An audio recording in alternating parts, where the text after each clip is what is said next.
Welcome to Season 5 of SEL in EDU. This is a space for educators who believe social-emotional learning isn't an add-on. It's part of how we teach, lead, and show up every day. I'm Dr. Krista Lay, and in each episode, we'll explore real stories, practical strategies, and the human side of learning that helps schools grow with intention.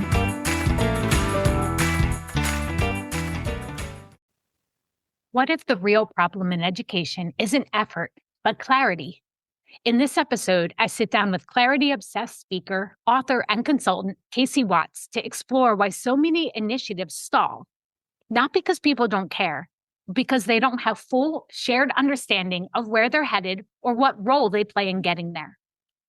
Casey unpacks her clarity cycle framework and her powerful mantra, clarity precedes capacity. We talk about the difference between buy-in and commitment, how assumptions quietly erode collaboration, and why defining roles, success indicators, and shared language can transform not only leadership teams, but classrooms. If you ever felt like your school is busy, but not aligned, motivated, but not unified, this conversation will give you a practical lens and a structured pathway forward. Welcome back, SEL and EDU family. I am with Casey Watts, who I just got a chance to meet in the last maybe 6 to 9 months, Casey? Yes. Yeah. Months. And through our shared passion in education and wanting to connect and learn from other people. And you wrote a book called The Craft of Clarity. And that just resonates with me and everything that I see is needed in education. And so why is clarity the craft that you decided to focus in on? You know, it's one of those things that's really interesting when I think about my experience. So I've been in education for a little over 20 years, and my role ranged from classroom teacher to instructional leadership to adjunct professor at a university. So I've had all of these different roles, and I have done some consulting work on the side for probably the past 10 years. And I started doing that consulting work as a classroom teacher, and I focused on literacy instruction. And, you know, over time, I always thought about collaboration as the thing that I was drawn to. Even as a literacy consultant, I was focused on how are we gathering people together, gathering these teachers together to really focus on the impact that we're making in our classrooms. But then as I started to transition into leadership consulting, because my role started to change and so my focus started to change, I started to recognize that, yes, I was still focused on collaboration, but I started to see again and again. And then as I looked back, I was like, wow, this has been evident since the beginning of my career. I started to notice we've got multiple different narratives at play here. And the moment that I recognized it most, I was sitting in my office. I was a district instructional specialist, and a group of first grade teachers had come into my office. I was sitting at my desk. They were sitting at a round table, and their goal, so they thought, was to craft assessments that would provide better data around math instruction. And as they were sitting there and kind of going back and forth, there were some silent moments, and I paused and I said, I just wonder, guys, if you can tell me what it is you believe your goal or task is today. Like, what was communicated to you? And they sat there for a moment in silence.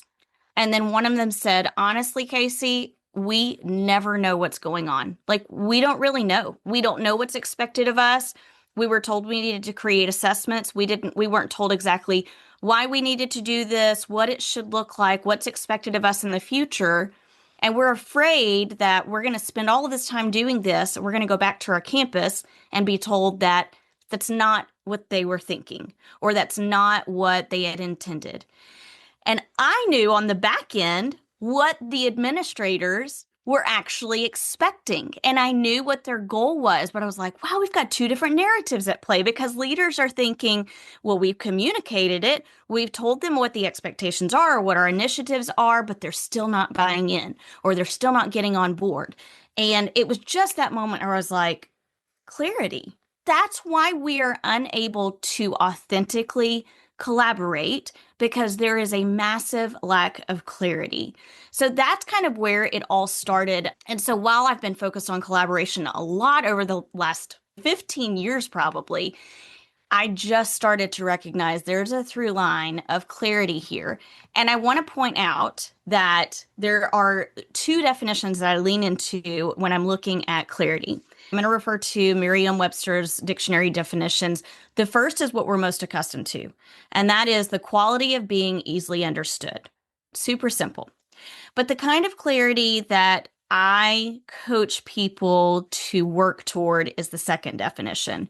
And this is what it says: the state of having a full, detailed, and orderly mental grasp of something.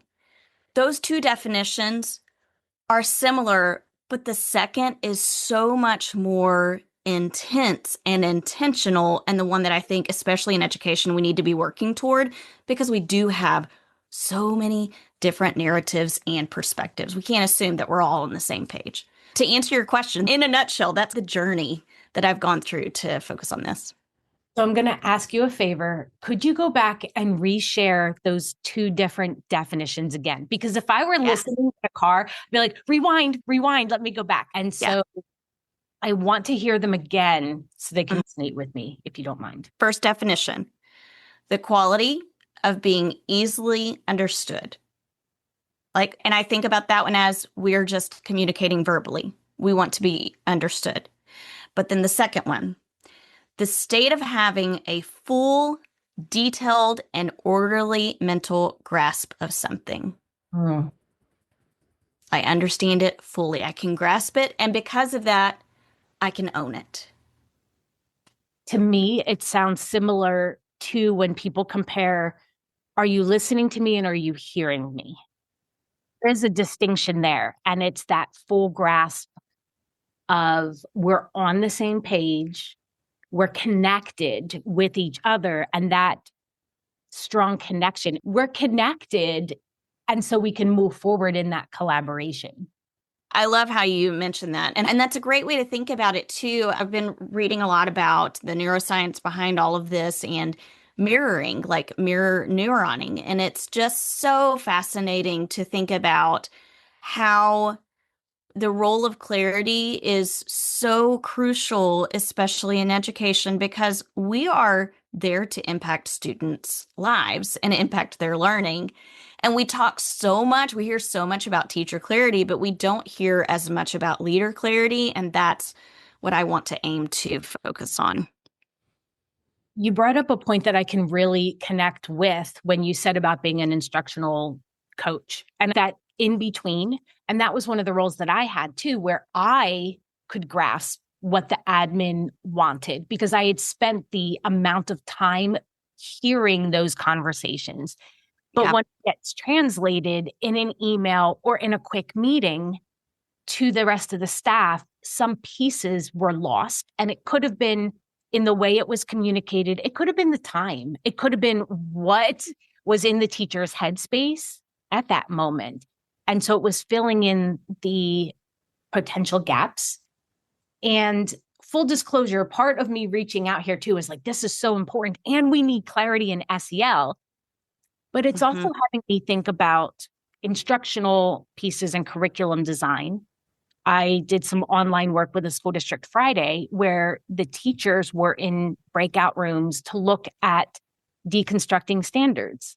And it was about the conversation. What is this standard actually asking students to know and be able to do? And are we on the same page in the way that we are understanding that before we start designing the instructional learning experiences and the assessment? What you're saying reminds me of when I'm working with districts a lot of the time, and it really doesn't matter exactly what I'm working with them on. There's always a through line of clarity. In my speaking engagements, there's always a through line of clarity. So my keynote topic is the craft of clarity, right? Like everything is around that.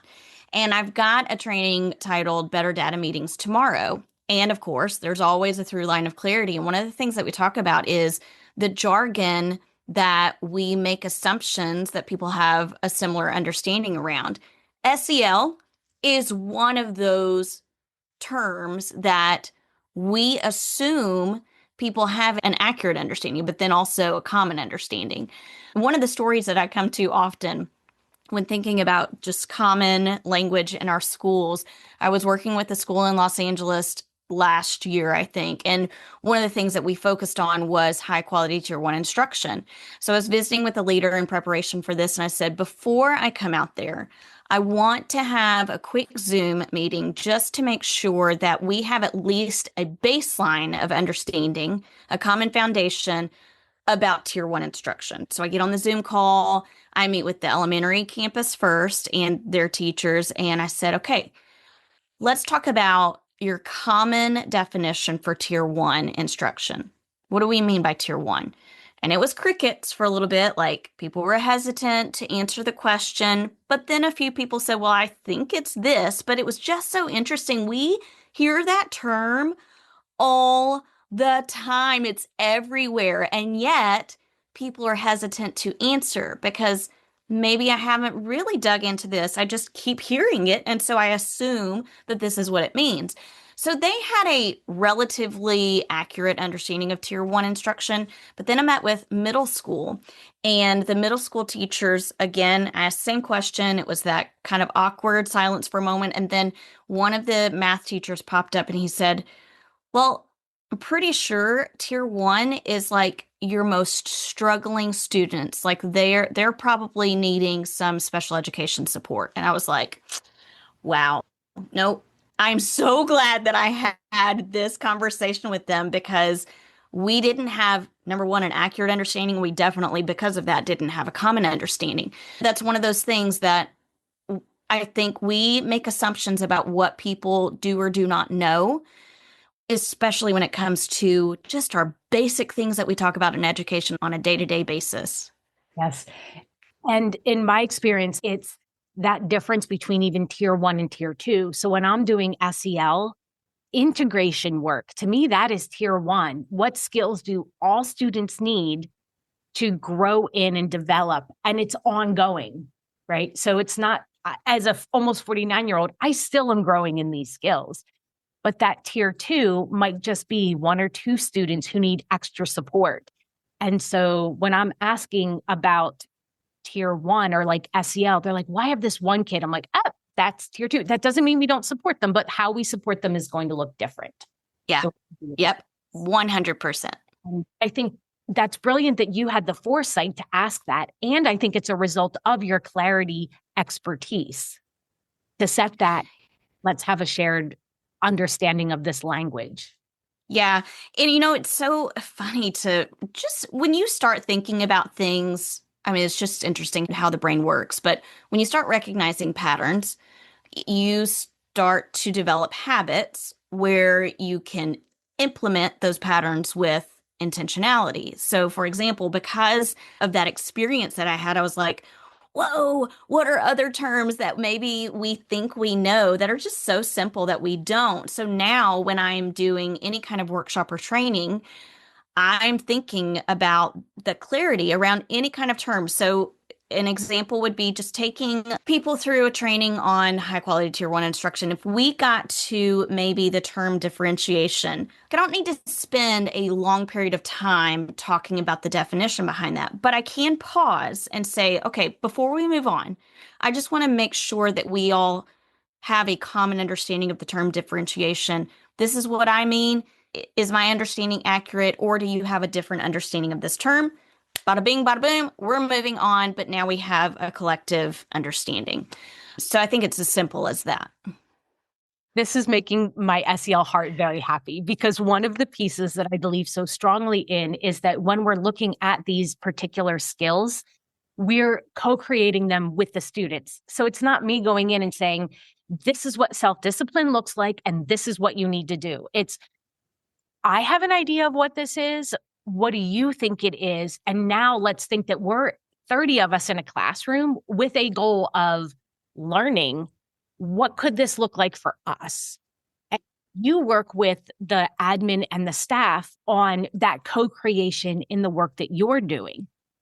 When we think of clarity, we think of shared understanding or having a written mission and vision. And you talked about digging in a little bit more deeply. What other forms of clarity should staff and admin be considering? Okay, so first, let me back up. You mentioned something about, even with students, that shared definition. Love that. And what's interesting about that, I was listening to something this morning about the neuroscience of leadership. And so my brain is thinking always about what's happening with the brain. But one of the things they talked about in this podcast was the importance of insight. So when we are gaining insight from others, you're creating those new neurological pathways where your brain has the capacity to hold on to this new information. So if I can co-construct or co-create with someone else, my brain has the capacity to hold on to it for much longer than if someone was to tell me, here's what the definition is, or this is what we're going to think about this idea.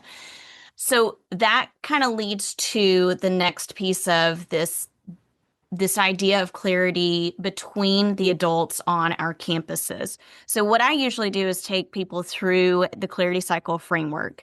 And when I look at the clarity cycle framework, when I first developed it, it was truly like, how do we not only define the destination, but how do we transfer ownership, and then how do we sustain progress?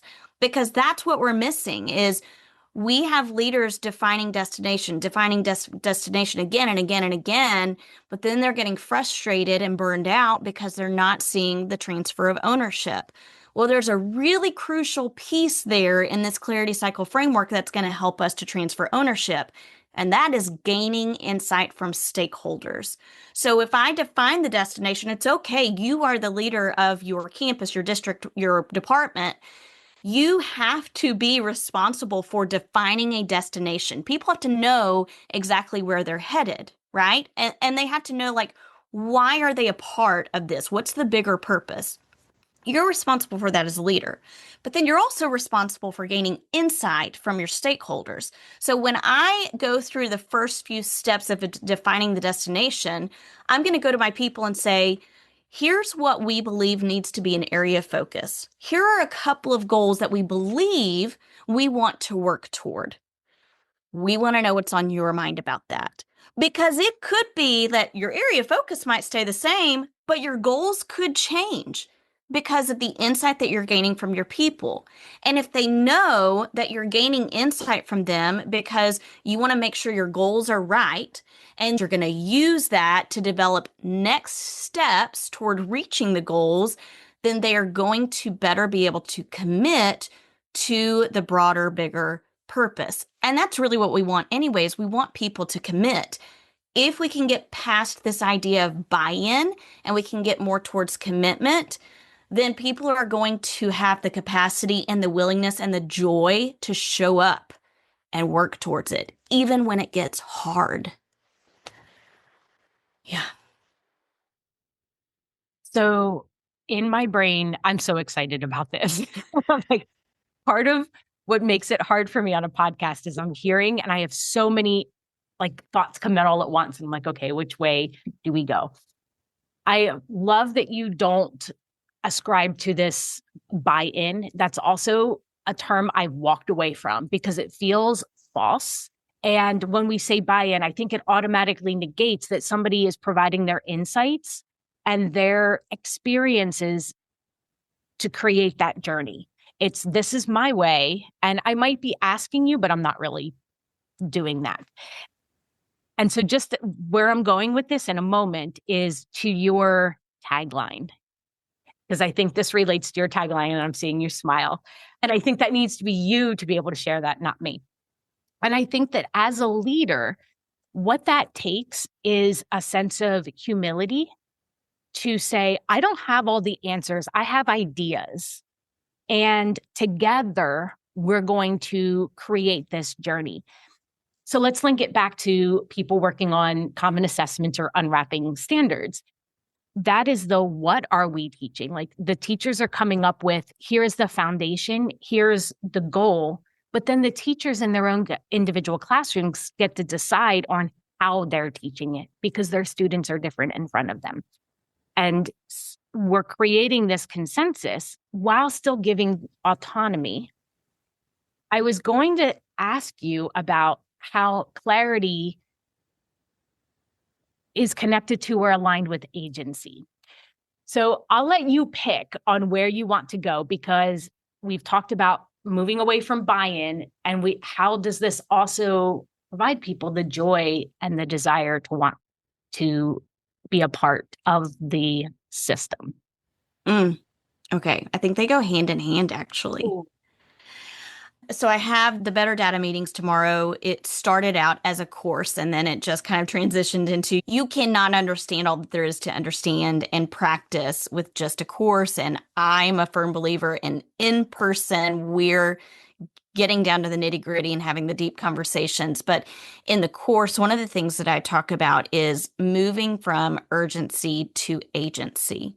Oh, And I remember when I first learned about the term agency, I was working as a teacher in a school, and we started to lean into this idea of agency as we're moving beyond urgency. Everything in education is urgent, right? Like, when are we not going to have a time when something doesn't feel urgent? Agency, though, is different. And I think about agency as being tied very closely to self efficacy. And if we can create clarity around what we're doing, why we're doing it, and how we're going to go about doing it, and how someone else's insight is informing our direction or our path, then we are opening up the possibility for someone to develop self efficacy and the agency to work collectively toward this common goal. So I think about in my book, I write about collective efficacy. And one of the things that I talk about is, you hear all of these different definitions about collective efficacy, and it's the collective belief that we have the ability to succeed.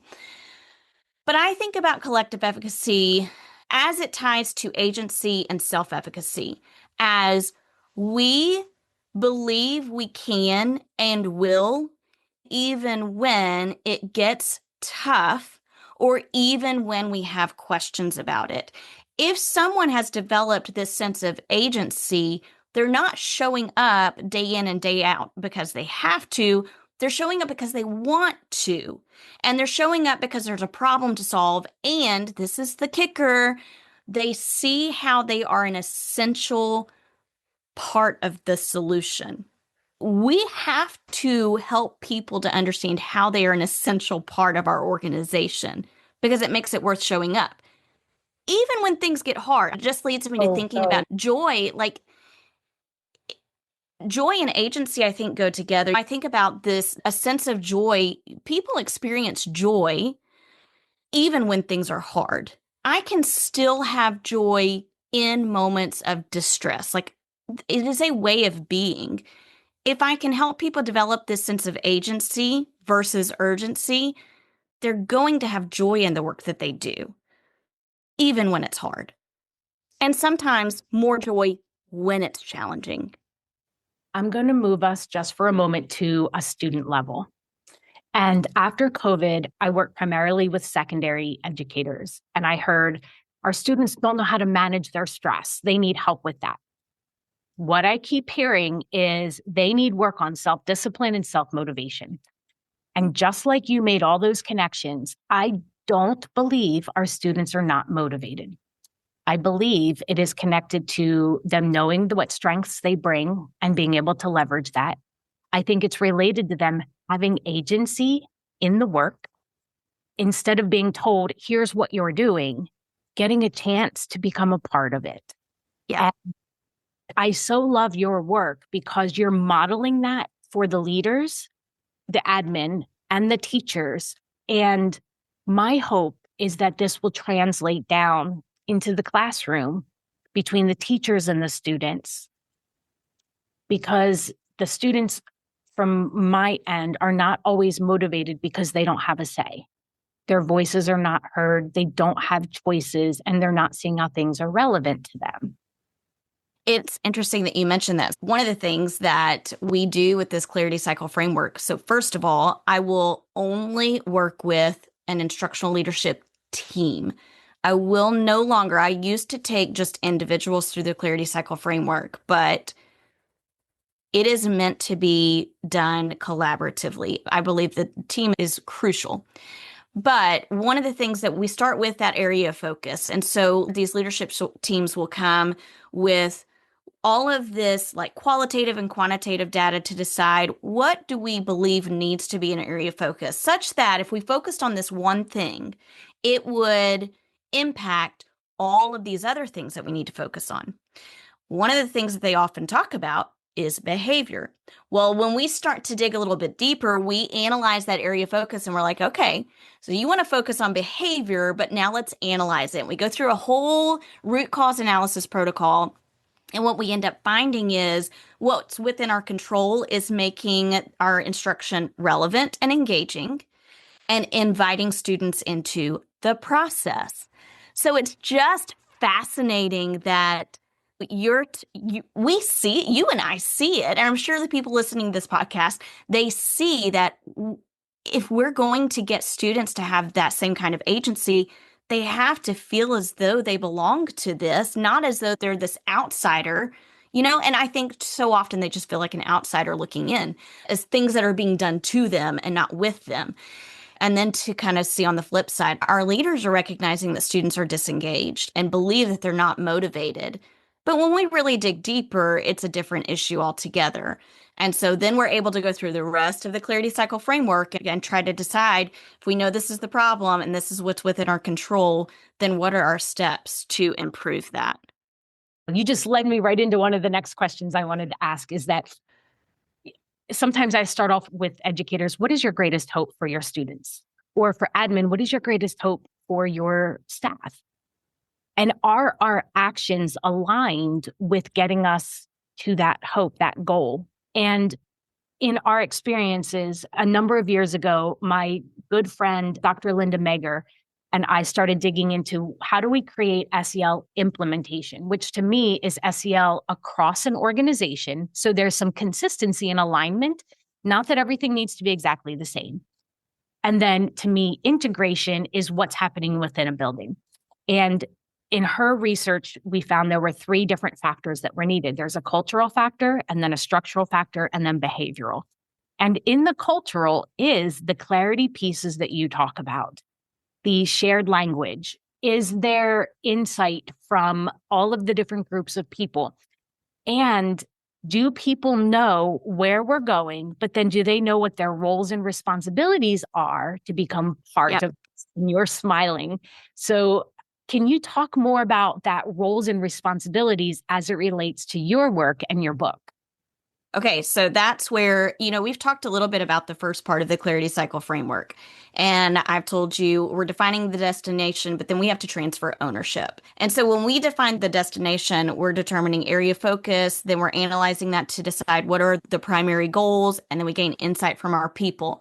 But then we take all of that insight that we're gaining from our stakeholders, and stakeholders could be a variety of people. So it could be your teachers, obviously, but it could be students, it could be parents, it could be custodial staff, like could be anyone. So we're taking all of that insight that we've gained, and now we're ready as an instructional leadership team to start scripting the critical moves and casting vision. When we script critical moves, we're taking these goals and we're breaking it down into these micro steps. What are the micro steps that we have to take? But then also, what are the roles and responsibilities of each group of people? So if I know that these are critical moves, what does that look like for my administrators? And then what does it look like for teachers? What does it look like for students? One of the things that we get to do during the training is the team actually develops a document that they're able to share with their organization to show them, like, here's the insight that we gained and here's how we've mapped it out. And then they gain even more insight into that. And I love one of the teams that I've worked with, they wanted to transfer ownership of leadership to their high school students. So becoming a leader on their campus was a huge focus for them and their students. And so they had these, I don't remember what kind of icons they were, but they had icons that were kind of split up into 3 sections. So let's just say it was like a star or something. So the star was split up into three different sections. And at the top of the star might be who is responsible. And then in the middle, it was what are they responsible for? And then the last piece, which I loved so much, was success will look like. So they were identifying not only is this your role and your responsibilities, but here's how we'll know that we've been successful. And they did that for each group of stakeholders. And that's the clarity piece. Mhm. I feel like that now I know exactly what my part is in this bigger goal, Yep. and it's actionable, and I have success indicators that I can do a measurement against and kind of iterate with, okay, this worked, this didn't. And it's okay that things don't work the first time. We need Yeah. multiple times of figuring something out. Where they say 3 times will start to give you a pattern that, okay, how can we shift and where can we go next? But very similarly in the SEL work, people be like, oh, yeah, I know SEL is a thing, but I don't know what that means for me. Yeah. And so in the work that you're doing, can you give some examples of where people you've worked with have really wanted to focus in on what they needed clarity on in the cycle? Oh my goodness. There's been a wide range, but it is fascinating where it always ends up. So, for the most part, people start with their campus improvement plans. Most of the time, when we look at campus improvement plans, a lot of times there will be 3, 4, 5 different overarching goals, and they have strategies for getting there. If you look at a campus improvement plan, it often is we completed it because it's something that was required. So we check it off the list and then it just collects dust on the shelf. But if we could instead take that campus improvement plan and look through all of those different goals and again decide how do these goals connect? Like, what is an underlying problem that we could solve that might address all of these? That becomes our area of focus. 9 times out of 10, we're going to be focusing not necessarily on like reading. We're not necessarily going to be focusing on math or social studies or whatever. We're going to be focusing on our relationships with students, the students' relationships with each other, and the way that we are implementing instruction in our classrooms and or collaborating together. Like that's a huge piece of it too, but I think that kind of goes with just relationships that you're working with your colleagues to work toward this goal. So that is always something that we come to. And those are the things that's what we end up trying to focus on is what's within our control and what do we have influence over. And so that's where we end up placing our focus. So when we gain insight, people are drawn to it. They're drawn to commit to this because they see, oh, it's not the typical, like we want to improve math scores or the typical, we want to improve reading scores. These, because those are problems that we're solving again and again and again and again and again. And like you said, we've got to figure out what's a different strategy, what's the different angle at which we can approach this. And so when they realize we're doing this differently, it sparks curiosity, it sparks energy. And then because we're gaining insight from our stakeholders, they can really not necessarily vent to us because there are some very specific ways that I coach leaders to ensure when we gain insight, it's not becoming a vent session. But because they are able to share their thoughts, we then take that to scripting those critical moves. But here's the important part, Krista. After we script those critical moves and we're continuously casting vision and all year long, we're just casting vision about this is what we're working toward together because we know it's going to impact XYZ. Then we get to the part where we have to celebrate systematically and provide feedback regularly. That's something that's missed all the time. It's even missed in our classrooms. We might state like this is the goal we're working toward, but then our feedback becomes random. And if our feedback is random, then there's no way to sustain the shift. Even in students, if our feedback is random, there's no way for them to have the mental capacity to hold on to these random pieces of feedback that aren't tied to a specific goal. It's the same with our organization. Our feedback and our celebrations need to be tied to a specific goal if we're wanting our patterns to change. You mentioned something earlier, and I can't remember exactly what it was, but the last step of the Clarity Cycle framework is calibrating to sustain progress. That's what I think we were just talking about. If you're seeing the same patterns again and again, we get to this impasse. We will have to figure out what's a different pattern. So even if things aren't working to the degree that you want them to work, that's okay. That's why change exists in the first place. We've got to get to a point where we calibrate and decide what's working, why is it working, what's not working, why is it not working. Let's shift a little bit. And then we kind of go through the process again. And it's an ongoing piece, like Hmm. casting vision. And that piece you described around, we've referred to it as like a monitoring and assessing, not necessarily evaluating, because that's like a good or bad or a right or wrong, but is this getting us where we need to go? And we put that in the behavioral piece because oftentimes, especially in SEL, we're like, we're doing all this stuff. But then we're like, oh, we just did all this stuff. And we're not really looking to see if all that quote stuff is giving us the outcomes that we were hoping, nor are we looking to see is everybody a part, is a contributing member of that piece. Yep. We need everybody going in that same direction. And you alluded to that earlier with your tagline. So can you talk about your tagline and the role that it's played in your work? Yeah. So the tagline is clarity precedes capacity.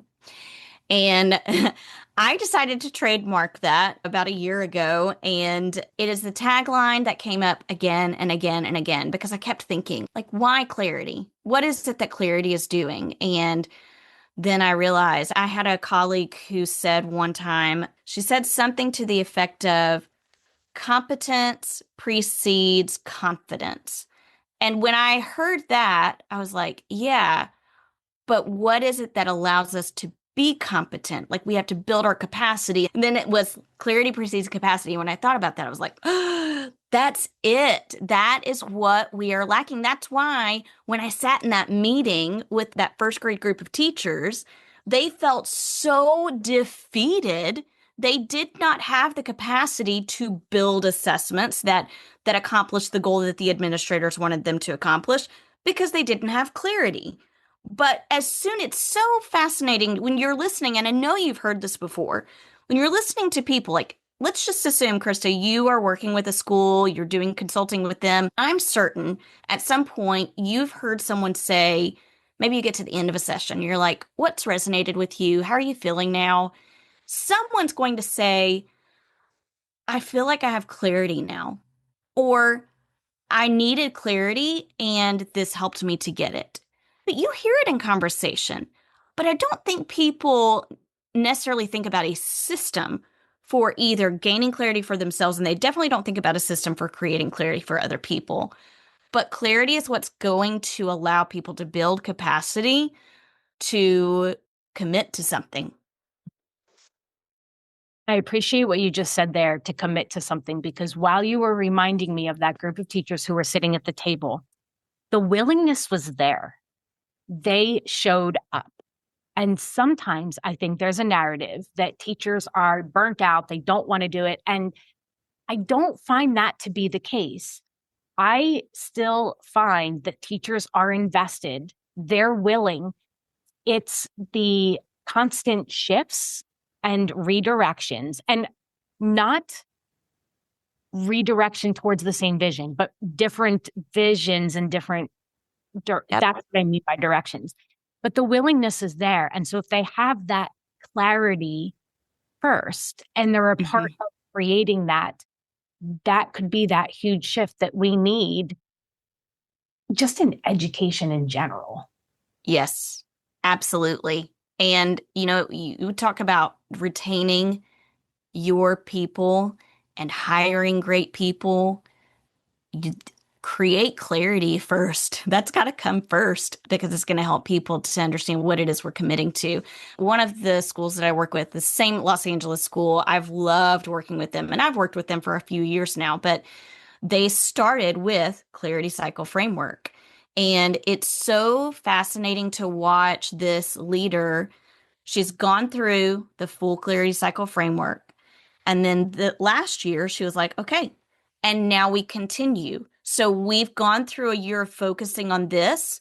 Now, if we go through this Clarity Cycle Framework again, maybe we're going to make some shifts because this is part of calibrating and sustaining. Like, we're not changing our focus. This is still our focus, but how can we do it differently and better?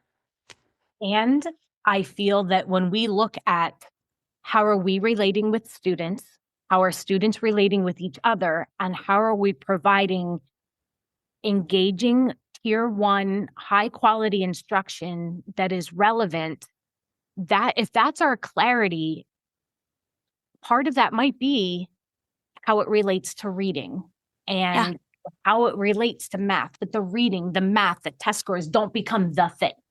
Yep. Absolutely.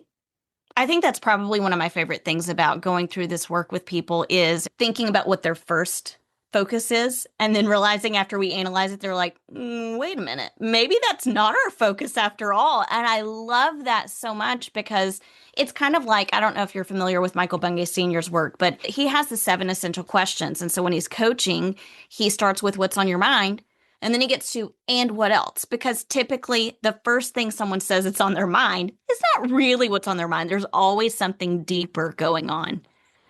And that reminds me of the 5 whys protocol. Mm-hmm. My doctoral paper, book, whatever, I went in thinking I was going to get one thing because I did a qualitative, and it was totally something else. Yeah. Look at this. I went in thinking and having an assumption. And I think that your clarity cycle allows people to get rid of those assumptions. And we don't often talk about our assumptions because, again, that's the nature of assumptions. We assume we're on the same page, we're going in the same direction. But when we are given the opportunity to really have that deep dialogue and to show up with some humility and say, we're in this together and we're keeping students at the center. And you did say that in the beginning. And I think that's a really critical piece to bring back up again. I mentioned I talk about assumptions in the book. I talk about assumptions when I'm doing the Clarity Cycle Framework training, the Better Data Meetings training, and in my keynote. So yeah, that's a big one is let go of assumptions. Here's what to do instead. So as somebody's listening to this and they're like, yes, Casey is who we need. Her approach, the cycle is what we need. How can they get a hold of you? What's the easiest way? Easiest way is to go to catchingupwithcasey.com. If you want to find me on social media, it's typically going to be Catching Up with Casey or Catch Up with Casey. Just imagine we're catching up over a cup of coffee, right? That's how you can remember it. You can find out more about how to gain clarity with me on my website, catchingupwithcasey.com. And then I am primarily on LinkedIn. So find me on LinkedIn. And of course, you can email Casey at clarity-driven.com. And if I can put a little plug in here that we have met each other over Zoom and we had a chance last month to spend a couple days in person, and your energy, your enthusiasm, your passion is so contagious. I'm not a keynote person. And if I were looking for a keynote person, you are the type of person I would want, because I also know that you're not just going to inspire me and leave. You're going to inspire me and then walk with me all those other steps of the way so that I am staying inspired. And so thank you for that, for thinking about that process and staying with people as they continue to navigate those challenges. Oh, I appreciate that so much, Krista. That just makes my heart happy. And this conversation has made my heart happy. I still have the rest of the day to go, and I'm like, all right, what can I get done? Let's do this.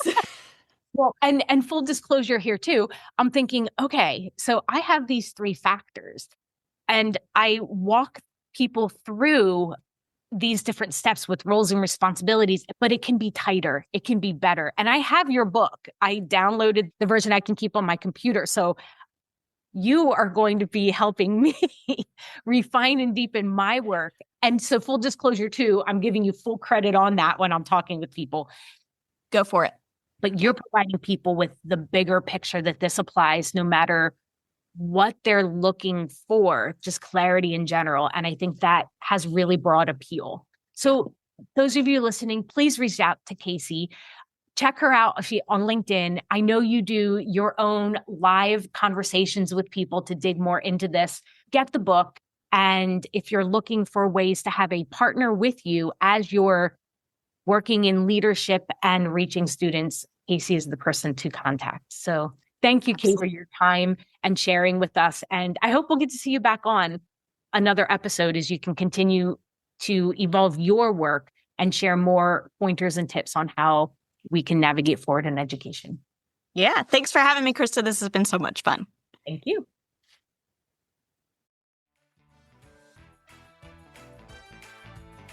Thank you for being part of the SEL in EDU family. As you move into the rest of your day, I invite you to notice one small way social emotional learning showed up in your thinking, your relationships, or your work. Until next time, take care of yourself and keep making space for meaningful, connected learning.